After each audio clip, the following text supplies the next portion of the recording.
Thanks everyone for joining me for another episode on the Travel Collective, where I get to have amazing conversations with other people who love travel. And I'm always amazed at how many different ways we travel, whether we bicycle or go on our own. So, welcome, Bambi. I haven't gotten to talk to you yet, so welcome. Oh, well, thank you. I'm so excited. I was really excited about this podcast, to talk about the different places that I have been, within the United States. So this is exciting. Great. So, I know in the pre interview you mentioned that you love Hawaii. So, tell me about the first time you went to Hawaii. Well, I love Hawaii because Hawaii has a special part, a special place in my heart where I want to go back and say thank you, to the island. You know, um, in 1990, let's see, I'm trying to think. In 2004, I was married to a man that I'm no longer married to, and we were supposed to go to Hawaii on our fifth wedding anniversary. And so we had gone and had a timeshare talk and I said, the only way that I would sign this timeshare is if you give me an all expense inclusive thing to Hawaii. And they're like, oh, we can't do that. So I got up off the table and said, okay, then we're not doing this. So they came back and said, okay, what do you want? You want St. Tommy or do you want Hawaii? And I said, I want Hawaii, but I want a car. I want the hotel. I want the airfare. And then all we have to do is just pay for, whatever excursions we wanted to do. So they gave us to that, and we walked away. And I said, "Oh, we can do this for our fifth wedding anniversary." Well, it came around time for us to be able to go, and he decided he wasn't going with me.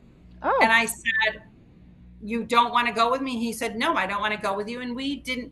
We had a very volatile relationship. I 8 years in domestic violence, and he just didn't want to be with me. And he goes, I don't want to be on a plane with you for that long, and all this stuff. So I went to a Bible study and I asked the women of my Bible study, and I said, what do I do? And they said, ask if you can go by yourself. And I said, he's never going to let me go by myself. So I came home and I said, please, I don't want to lose this trip, blah, blah, blah. And he said, I'm not going with you. I will not go on a plane with you. And so I'm like, okay, can I go by myself? And he swore a little bit and said, I don't care what you do. So I actually got on a plane. I've never flown ever. Got on a plane, and I was on a plane for 12 hours and landed in Hawaii all by myself. ah, So it was the most amazing, uplifting, eye opening experience. And that's why I said I'd like to go back to Hawaii and thank the island, for what they gave to me, because it gave me a hunger, to right. want to travel more. And it also took away the fear of me traveling by myself, because I went to Hawaii, I know. you Well, know, I know. And just doing it, something like that, the first time all alone it's scary. You're navigating stuff. Oh my gosh, which island did you go to? I went to Waikiki, the main island, and I swam with the dolphins. I went on carriage rides. You know, I went I went to a pig roast, all these things. And I met people. And one thing that my ex-husband had said, he didn't want to go with me because I talk to everybody. I want to know everybody's stories and stuff like that. And at that time I had just learned what my name meant, because I struggled with my name my whole life, and I learned what my name meant. So I actually brought a name book with me and index cards. So on the plane, I'm like asking people, "What's your name?" And I'm writing down what their name was and what it meant. And it was just an experience, a healing experience, and it was just an experience that I'm going to be okay, by Right. myself, if this was going to end. And it did end, and thank God that it did. And I've been have the hunger to travel ever since. So Well, I love that. And I also love that you just continue to go, you did it on your own. Because oftentimes when we ask, we think we need people's permission or that okay to go. And it keeps so many people in that situation, in that, stuck in that ugly whatever it is. And so we have to, break away and actually do something. And I think travel, a lot of times, even It just teaches us so much. I still feel like I'm learning by taking trips. Absolutely. And I wrote, I'm an author, and one of the books that I wrote was The Treasures of My Heart, and it was the different treasures that God gave to me in the midst of the storm.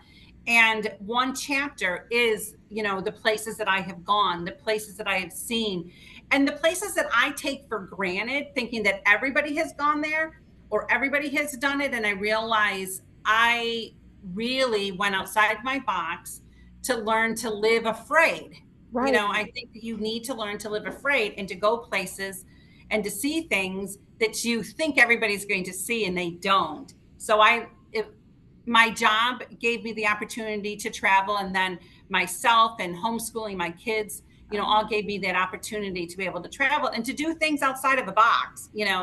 Some of the places I went, even when I think about it, I had my grandchildren like Google the weirdest things to see in this place.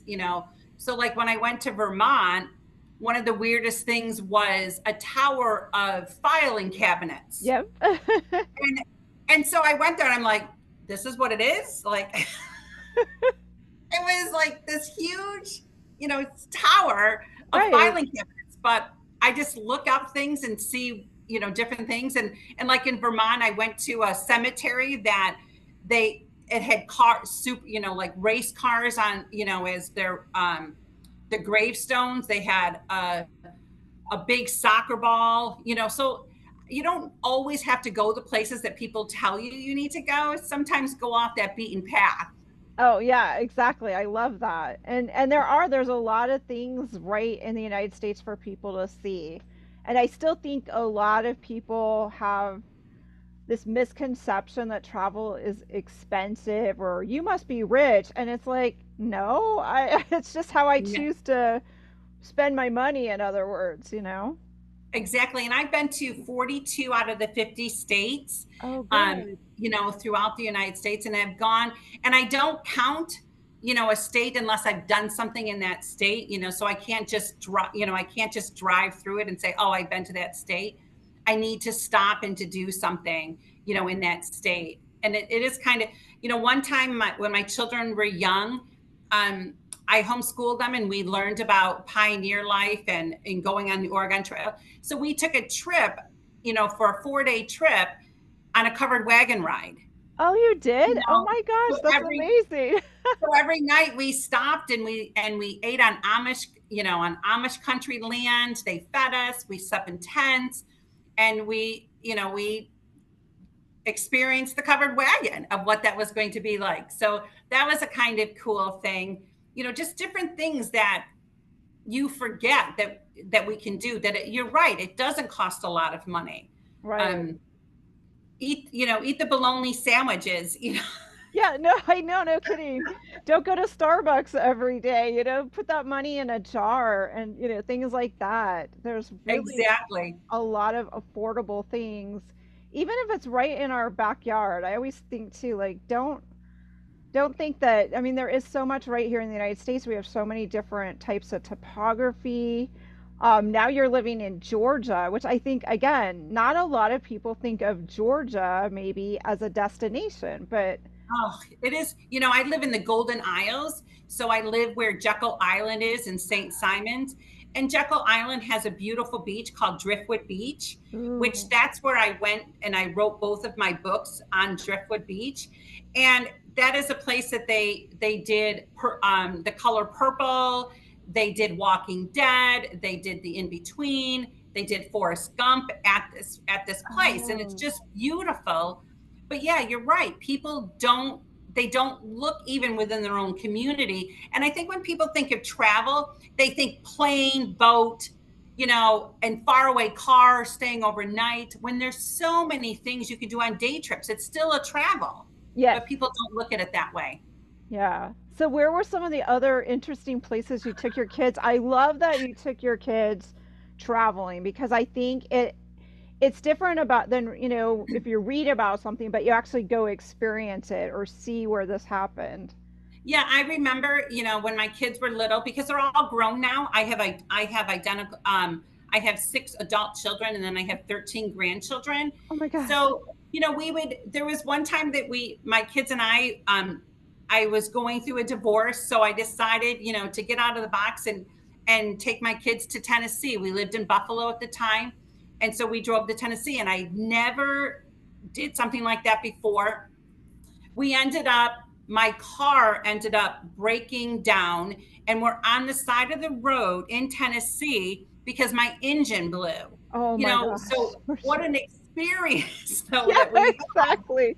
Meanwhile, your heart is like pounding, like, oh my gosh, like what do I do? Yeah, like what do I do? I've got these four daughters. What am I doing? Now we're on the side of the road. But it was an adventure. And we met people that we would have never met, along the line. And somebody picked us up that was a stranger, and we're in the back of their car, and they take us to their house and eat pizza and watch TV. Like it was an experience, like living it, seeing it, and experiencing that. Yeah, it was scary, but looking back at it now, it was a riot. Right? Yeah, It exactly. was like, what in the world were we thinking? I took one of my grandsons. We traveled from Georgia all the way to South Dakota to see the Mount Rushmore, and we stopped in St. Louis, and we stopped along the line. We got to see buffalo. He got to touch them. We got to see them in their wild, and he got to see the Mount Rushmore with his nana.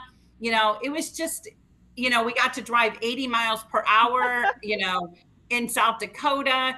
It was just an amazing time, for my grandson. Another one I took two of my grandsons to Kentucky, and we stayed in teepees, Oh, for 2 nights. And then I got to take my two grandsons horseback riding at the same place that I took their father, at the same place when their father was 8 years old, that I oh got my to take them gosh. and experience that.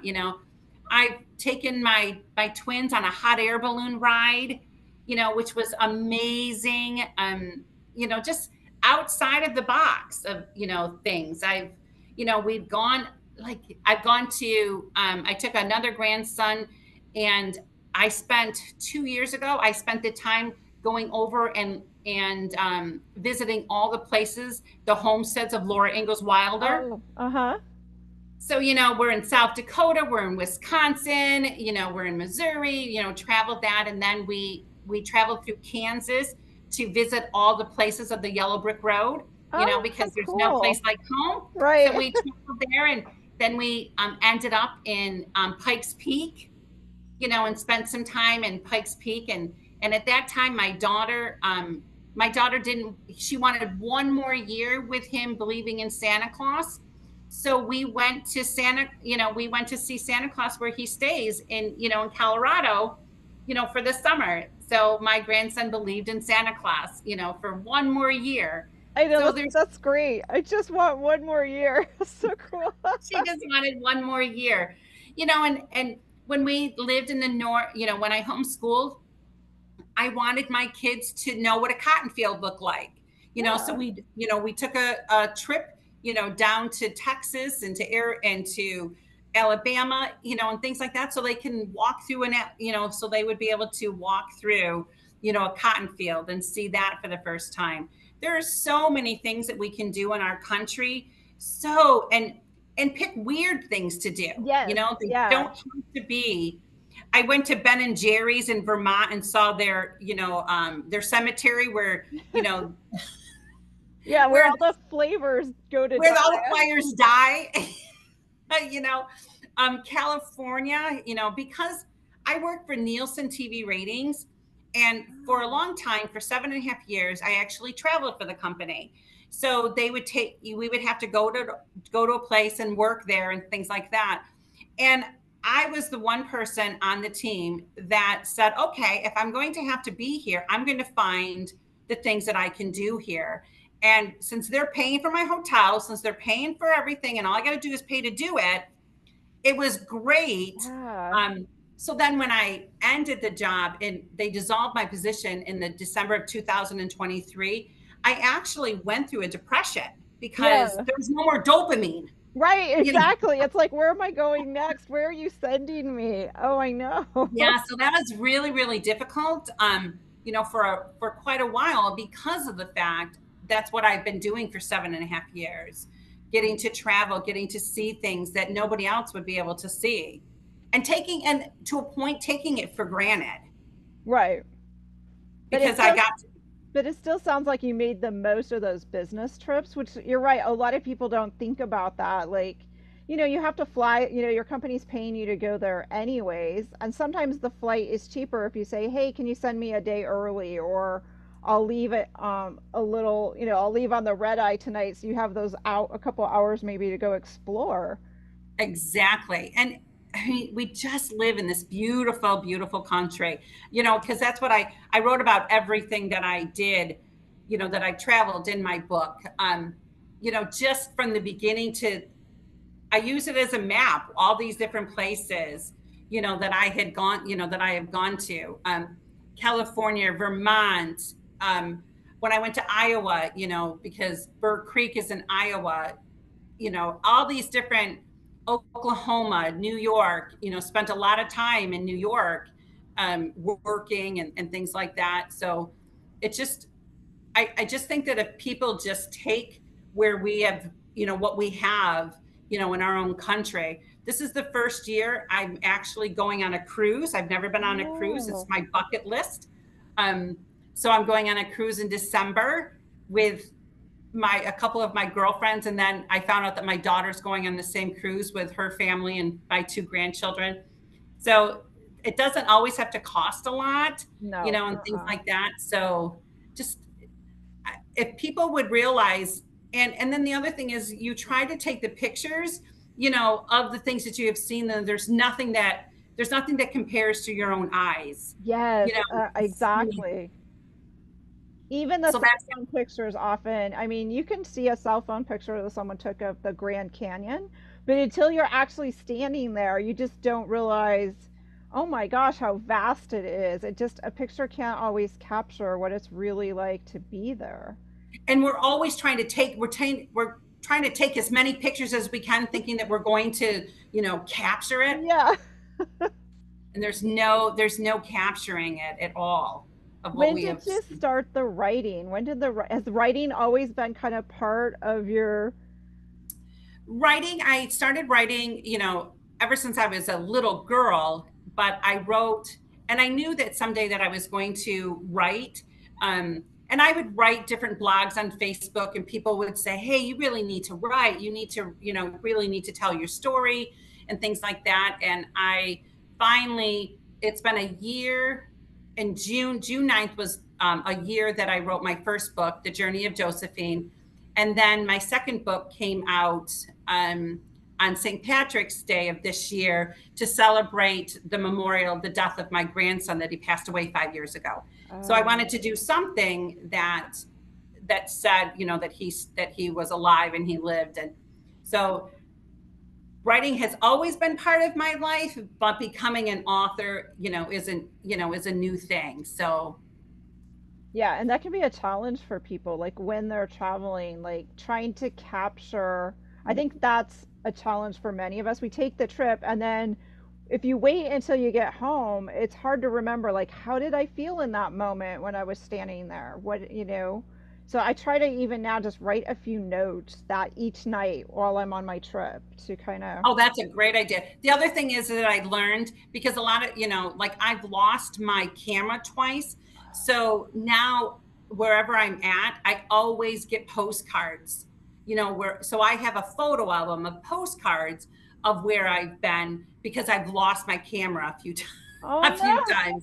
So that was real when we had gone to Florida, and had my kids had, went and swam with the dolphins, and I lost my camera, on the airplane and never got it back. So now, whenever I'm someplace, I always make sure that I have a postcard. The other thing is, I don't know what you do, but I always make sure that I buy, a Christmas ornament Oh, of wherever I'm cool. at. So everybody does. Some people do shot Right, glasses, some people right. do keychains. I actually do, uh, Christmas ornaments. And so that at Christmas time, I have a travel tree. I You love know, I call that. it my travel Yeah. tree. Right. Because then when you What pull do you say? unpack when you unpack the ornaments, then too you can kind of relive the memories that of that. Um, Absolutely. What do you say? I do a lot with postcards too, even though I take thousands of pictures now with, between the cell phone and our regular camera. Sometimes I try to just put the camera down and just enjoy the moment. But I like postcards. I like to buy extras, and that's when I try to write a few notes and put it in my bag, and just it's kind of like writing a note to myself since. Yeah, that's awesome. Everybody has something that they collect. You know, my daughter collects magnets. Oh You know, I yeah. know a lot of people that do magnets of, you know, wherever they're at and stuff like that. So that's kind of cool. But I don't know how much time we have, but I can, you know, I was going to read you some of my Yes. chapter of Yeah, it if you please. Yeah, go mind. for it. We have time. Okay. Okay, so it's called The Map. It Oh, I says like it. not long before my sons left for the military, I started traveling a little bit, first for the Census Bureau and then for the company I work for now. Occasionally, I was able to take my twins with me, and after I was done with whatever work I had, we went sightseeing. Some of my fondest memories are traveling with my sons and even traveling alone. When I looked into the pocket of my heart and I saw a map of the United States, I knew that gift was placed there because it turned out to be the thing that got me through the loneliness and adjusting to an empty nest. It helped me discover myself and it gave me a foothold into my life. As I write this, I have been to 42 states and plan to visit the remaining states before I travel abroad. As Americans, we have been blessed a truly beautiful country. Places that take your breath away, places that can only be appreciated if you are physically standing there and looking at it, and places that no camera could ever do justice. After being with my children for the past 2 decades, I found myself living my life afraid and unsure. I found myself living my life afraid. I was scared to be alone, but I knew that staying in the confines of my home or in the four walls of a hotel room would never help me. I began to look for the out of the box kind of things to do to help me conquer my fears and to truly thrive. Rather than just live, I vividly remember seeing a statement somewhere that read, "Leave no doubt." Look and took it as, why not go skydiving? Why not? Why not jump out of a plane at 13,000 feet? Doesn't everybody do that? Not long after, I took one of my daughters to an award ceremony with the condition that she had to go skydiving with me, jumping out of a plane of 13,000 feet in the air while trusting the parachute to open and hoping that the instructor jumped with had it all under control is something I will never do again. I can definitely put it on my resume as one of the stupidest things ever I had ever done, but also the bravest. I'm not sure if my daughter will ever forgive me for making her endure that stunt. Whenever I go to work, I look up things to do around the area during the time off. I have seen breathtaking waterfalls while hiking in the mountains, and I have basked in the icy cold water beneath them. I felt I left feeling more refreshed than I had for a long while. I wandered off the beaten paths of trails that led me to monuments, of filing cabinets, and other strange things that made me ask myself why someone would do that. I've been to Hollywood, strolled along the Walk of Fame, and pondered the people honored there and how they got a star for just living their best lives. I've been to wine country in California where I was dared to do a mud bath at a spa where you find yourself in the nude with people you don't even know and you recline in a full bathtub of mud to relax as if you think about it and why you put yourself into that situation only to finish the process and realize that it was a pretty cool thing that you did but you would never do it again. I've walked the Golden Gate Bridge thinking about all the individuals who have taken their lives and wondering what brought them to that point where they've lost all hope. What was it that made them decide that life was too much? Or that made them refuse to wait one more moment or one more day to have the pressure subside and the realization that life is worth living? I remember crying on the bridge because I had my own story and I wanted the pain to end. I climbed the grandest mountains and looked down the majestic views, knowing there is a God. One mountain I hiked was on a military base where my son was stationed. As we reached the summit, we found several large boulders that had the words John 3:16 painted on them and a cross standing in the middle. As I looked at the memorial of sorts, I knew it was holy ground and I began to pray. It was there that when I lost my grandson, my son went up that same mountain and wrote his name on those same rocks. It's the one mountain I wish I had the opportunity to climb again. I visited the Alamo and I was confused at first after thinking it couldn't be the right place as the city had grown all around it. I've sailed to different islands, places that tell the story of our country and those before us who have fought for freedom. I've gone to the Statue of Liberty and the Ellis Island, imagining the lives of our ancestors lived before they made their journey and touched the ground of freedom. I wondered if they thought it was worth the sacrifice and if they'd gotten out what they came for. I went to the Field of Dreams movie set and thought about my own dreams and if I've held back with any of them because I was scared of failure.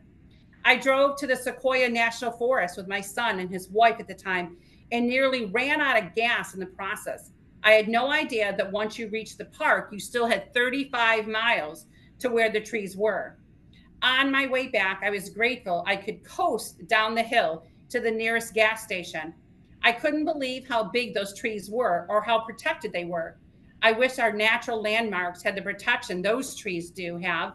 One of the trees even had a road through it. They were a sight to see and made me marvel in the awe of God's creation.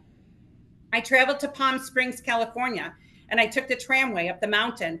I wandered around up there with no phone service and no phone camera that couldn't even come close to capturing the majestic of the views. I went to find the statue of Marilyn Monroe, only to learn that she had been moved in order for the city to build a casino. I've been to Maine, where the lobster is to die for, and the unique beauty of the state is something you can never forget. I met a woman who collected umbrellas cases from all over the country. She was so passionate about her collection, and she even made it to the Guinness Book of World Records. And when I got home, I wrote a story about one of my cases and I sent it to her. If she had that much passion for her collection, I wanted to take part in it. I've gone to Philadelphia and I walked the streets of our forefathers, wondering if they were able to sleep at night with the pressure of the writing of the Constitution or ensuring a future of liberty and justice for our country. I took the carriage ride through the city and I saw the houses of famous patriots, and I wondered if they'd been there, if they would have been one of them now. Could I have been part of the revolution, standing up for freedom?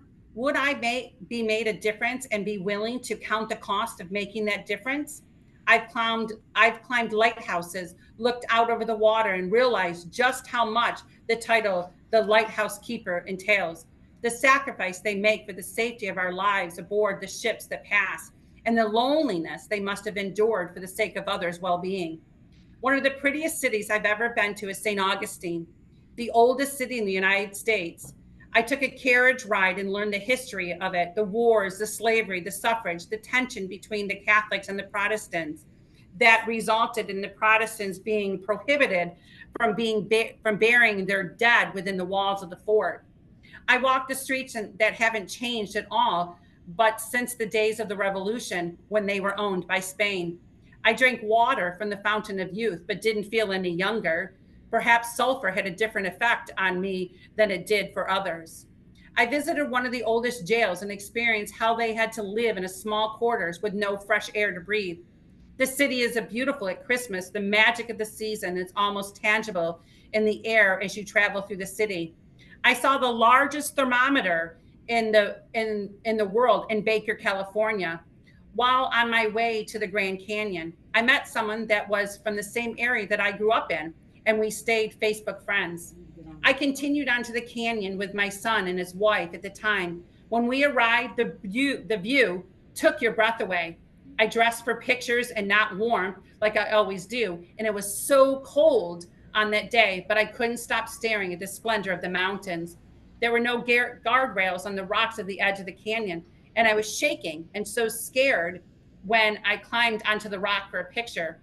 I can still close my eyes and see those mountains. I would have loved to capture just the right shot to show others what I saw, but only my eyes can hold those memories. and the pictures just give me a glimpse of the awe that was found. The Hoover Dam made me feel almost the same way, only it was man made and the canyon was formed by the word from God. The dam was overwhelming, thinking of the lack of tools and the safety precautions they had back when it was built. And yet there was only a few losses during the construction. How did our country become what it is with so little technology? I took a trip to each of the Laura Ingalls Watt family homesteads. I listened to their stories and how they built their homestead after the journey west and searched for a better life.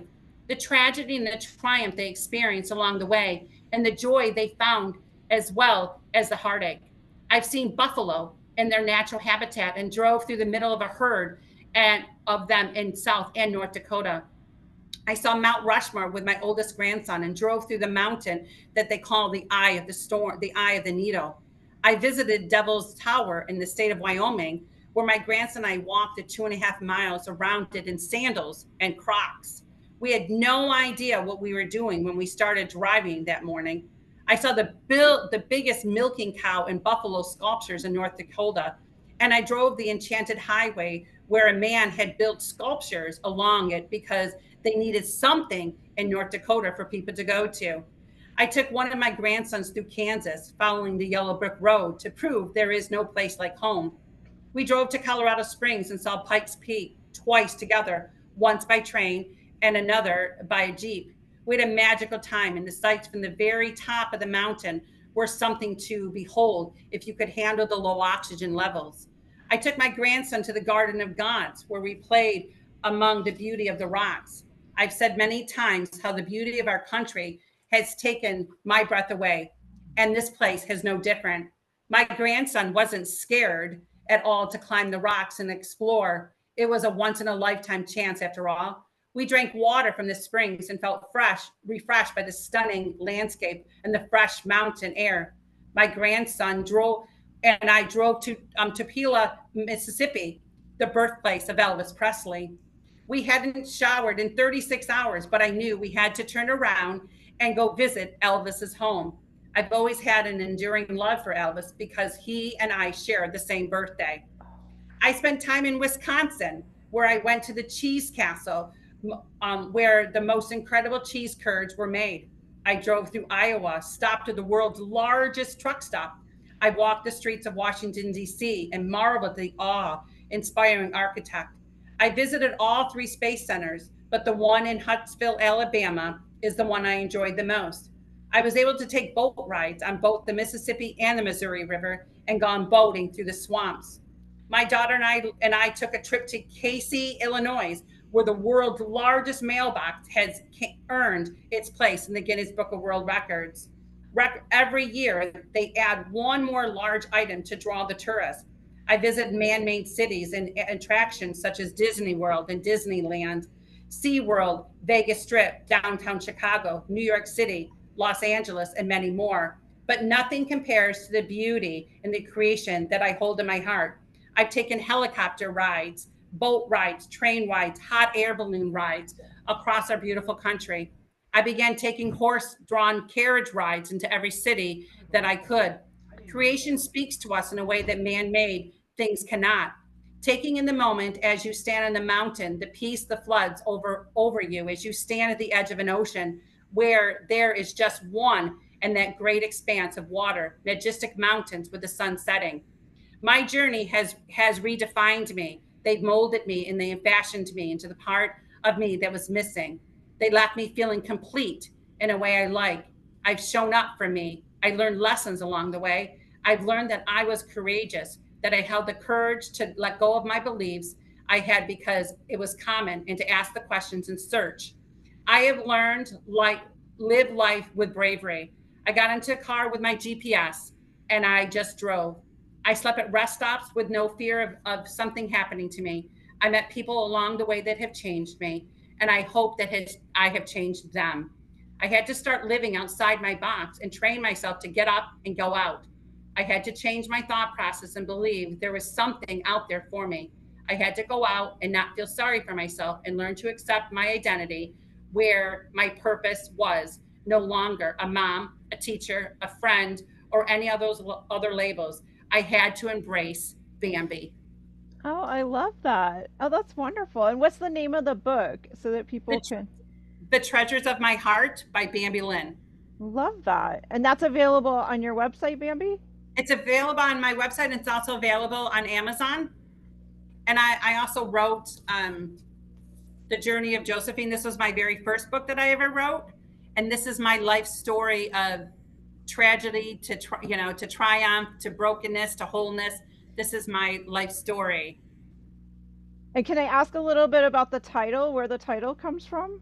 Yes, the journey of Josephine comes. This doll was given to me at 6 years old. She is my rag doll that was my security blanket. And she held all of my secrets and everything and all my pain. And I wrote my story so others would feel Right. vulnerable enough to write their own and to tell their stories. Oh, I love that. So do you coach other writers now, or are you part of any writing groups or? No, not yet. I do speak at writing groups. I have a speaking engagement on Saturday that I do speak on how I promoted and how I've marketed and things for being.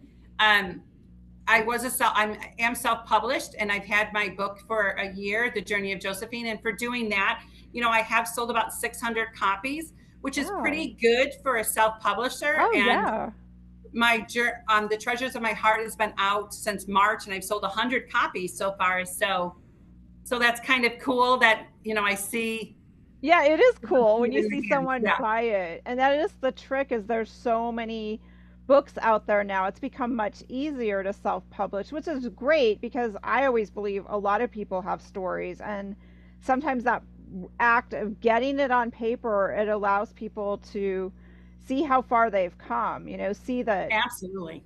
like you said, I think all of us are kind of our own heroes. And sometimes we see all of these other people on social media. And a lot of times, you just got to turn that off. You're a hero just for, like you said, you get up, you try to, be the best you. And I always say when I go to the grocery store, smile at the person checking you out. You don't know what kind of day they had. And that simple gesture of, giving them a compliment or saying hi to them can Absolutely. totally change their frame of mind. Because I know that's happened to me too. Sometimes I'm having a bad day and I think, oh, it's awful. And you go shop and someone says something kind to you, and all of a sudden it's like your whole day changes. Now you got I that was skip in just your saying, I step. just said that to somebody that when you do that, you notice that their shoulders go back and their Yes, head goes up, because somebody noticed them, somebody yes, gave them a word of affirmation. Yeah, you can be somebody's answer, yes, in their lives. And sometimes we don't realize that,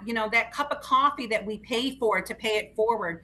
You don't know what that person went through in that morning and right. how that person may have prayed, I need something, and here buy their lunch or give them make them a compliment or something like that. And it's funny that you said about being a hero too, because I say that all the time. So I went to Buffalo this past week, and one of my girlfriends, I stayed at one of their house, and she had a gift sitting on the bed, and I opened it up, and it actually was a cape. Oh, it Because was? it was a cape, because I tell people all the time, look in the mirror, fix your crown, because you're the daughter of a king, and you don't need another hero, because you are your own hero. You have survived your own story. So this past week I did an event, and that was one thing that I did. I put these women in front of a mirror, and I crowned them, and I put my cape on them, and I Yes. took a picture and sent it all to them for them to realize Oh, you are your own hero. yeah, You exactly. don't need anybody else. You have you. Right, exactly. Yeah, We I don't, always. we don't need Superwoman. We don't need Superwoman. I have Bambi. Right, exactly. Be your own superwoman. I always tell people we Exactly. all have a superpower, and you just gotta. Sometimes we don't know what it is, but it's in there. It just may take a little while to come out, but we all have superpowers, and we just need to embrace it and go out there each day and hold our head up. And you're right. Absolutely. And be comfortable in our own skin. But I think that happens the older we get. Yeah, I I'm in think so. I'm in my 50s, and now I'm almost comfortable in my own skin. And I'm not the person I was yesterday, and I'm not the person I'm going to be tomorrow, but I'm enjoying who I am. I'm enjoying the freedom to be me. Yes. There's freedom in finally realizing I don't care what you think of me Yeah. because I already think great about myself. Yeah. Oh, I think that's so true. I can't tell you how many days I'm like, why wasn't I more brave in my 20s? I mean, like, you look great then, you're tiny, I or know. it's like the hair works. You can go, you can stay out all night doing whatever, Yeah, and then go to sleep for a few hours, wake up the next morning and go to your job. And now it's like you need the sleep, you need the exactly. Why can't I be 20 years younger and 50 pounds lighter? You right. know, why do I have to be here now? But who we have become, I mean, we can be proud of ourselves. And I Yes. think, as women, I think we go through transitions, even like 3 different times in our lives. We have different jobs, we can have different careers. And if we can just embrace, who we are, oh my goodness, if I would have known this, but we had to walk through those things in our 20s. We had to give up the residue of our past and the Right. traumas and the things that we have been through. We had to give that up in order for us to be who we are today. And I Yeah. think that's why when you go back to even traveling, I think that's why I don't mind traveling by myself. I don't, and I stop people to have them take pictures, and I say, hey, I'll take your picture too.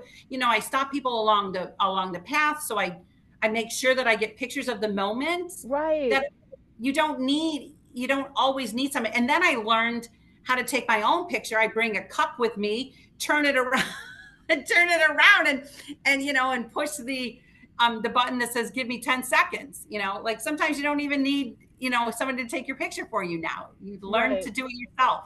But that is nice though when that you mentioned about solo travel, because I think a lot of women, once they're done raising quote their family, if they went that route, or maybe they've transitioned out of that job or whatever they've been doing, they do find themselves like, so and so doesn't want to travel, this one's not ready to travel, but to go embrace the solo travel and not be afraid. Rely on the kindness of strangers a little bit. Listen to your gut because it will keep us out of trouble. But I love that you've been solo traveling and even do this so far away. But as a solo traveler, I was saying, what are some tips for somebody that might hasn't done it yet, has that fear? Do you have some suggestions for those that want to start doing it? I guess your first suggestion is that you have to live life afraid. Yes. You have to make that commitment to yourself, and start small. If you don't want to plan a big trip by yourself, start an overnight. I mean, when I became a single person, I started very little things. Like I would go to the movies by myself, but Yes. at 11 o'clock at night, so nobody saw me by myself. And then I would begin to, have dinner by myself. If you don't want to plan this huge trip, plan an overnight, plan just a moment. It doesn't have, and start small, and then you're going to realize, wow, this is kind of fun. But you have to be okay being alone. And I think that that's part of the first thing, is that you have to be okay. Just because you're alone doesn't mean you're lonely. Right. So people need to understand that and know that, like, why stop our lives if we don't have somebody by our side? I Right. don't want to stop my life anymore. So that's what I would suggest to people. Start small, start close to home. Start just having an idea. My plan this year is that I want to visit 10 different plantations. Oh, And yes. I've done 4. And some of them I do by myself, and some of them I call a friend. And just take the time to enjoy the freedom that you have to be able to do it alone. Oh, exactly. But sometimes it's sometimes wives that are married, or they have husbands that say, no, you're not going to do that. And if you are alone, rejoice in the fact that you get to go, and you get to go to any store you want. Right. You get to buy Exactly. anything you want. Nobody's saying, hey, we're not going there. You get to. Right. And you can eat the dessert. No one's going to point at your plate and go, are you really going to eat that whole piece of pie? And you can just say, yes, And you I'm can going eat to it eat it. first. And you can eat it Exactly. first. So I just think, it just starts slow, and just to be brave enough. I mean, my family gets upset with me that I'll sleep at a rest stop. I don't Oh, care. There's tons of people that are sleeping at the rest stop. Nobody's bothering you. It's not like was 50 years ago or whatever. You just put the blanket over your head. And I felt, because I realized if I get a hotel, I stay longer in the hotel and I don't get Right. to my destination fast enough. So if Right. I just stop at the side of the road, at a rest stop and fall asleep for a couple hours, then I'm able to continue on my path, and pick something that you love. For a while I was doing lighthouses. I would stop at lighthouses. So, pick a thing that you love and go find, places that you can go do that. I did the Laura Ingalls Wilder, homesteads. Just pick something that you love and go explore. Right. Oh, I love that. That is so excellent. Thank you for inspiring us today, Bambi. Thanks for sharing your book and your website again for those that want to check it out. It is healingthroughstories.com. And it is all one word, healingthroughstories.com. And you can also find me on Facebook. It's Bambi Lynn, but definitely go. I do write a blog each week, on different things. So it's healingthroughstories.com. Thank you so much, Bambi. And I'll be excited to, we'll have to reconnect again so I can hear about your cruise and some of your Absolutely. new explorations, especially since it's going to be new for you. So Yes. thank you so much. And listeners, check out the show links. I'll put Bambi's website in there again. So thank you. Thank you.